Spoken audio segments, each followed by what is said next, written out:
There is more slavery in the world than there ever has been in history, with the most common form being human trafficking. With an estimated 40.3 million victims worldwide, 81% suffer from forced labor. Globally, it is estimated that traffickers earn around $150 billion per year. The definition for human trafficking, in summary, is the control and transfer of people under threat, force or manipulation, controlled by people with power over them. And the definition of slavery, in summary, is the act of involuntary work or service under threat.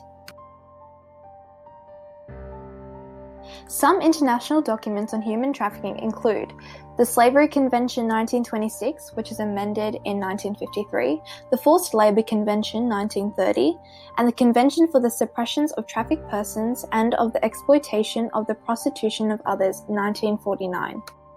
One of the more recent international documents was created by the UNODC. The protocol was the first international definition of trafficking in persons.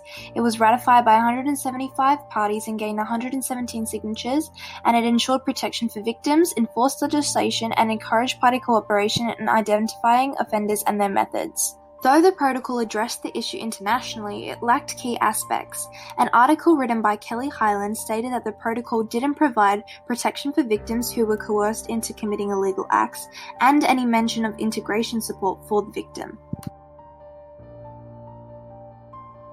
In 2005, Australia ratified the UN's protocol and in response made amendments to the Criminal Code Act 1995 and Telecommunications Interception Act 1979.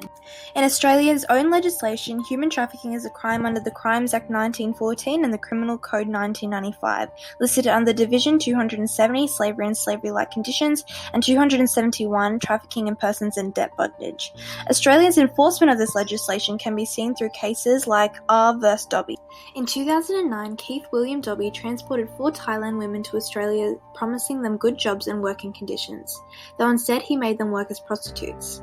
The women were forced to work whenever he wanted them to and were paid as much as $20 a day and could not escape due to obstruction by Dobby and their lack of money and isolation due to culture and the language.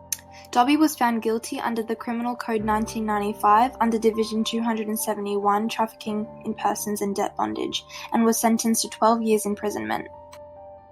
In 2011, a special rapporteur visited Australia and made recommendations for law reform on human trafficking legislation.